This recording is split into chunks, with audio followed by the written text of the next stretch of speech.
Hi everyone, in this video I'll be teaching you how to fix iPhone green screen issue.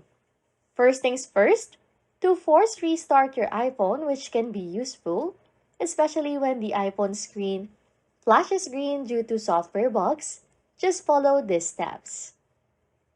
Press and quickly release the volume up button, then volume down, and then press and hold the side button. When the Apple logo appears, just release the side button, and now your iPhone should display the normal screen.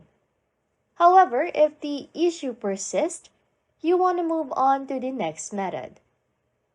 If you don't know which setting is causing the iPhone screen to flicker green, just try resetting all your iPhone settings.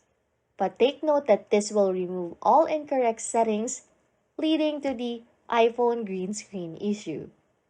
To proceed, just check Settings and then go to General, then scroll down to Transfer or Reset, then press Reset and choose Reset All Settings.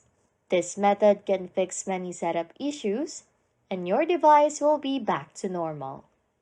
Anyways, if you like content like this, don't forget to subscribe to this channel or comment down below any tutorials you want us to make, so we can help you.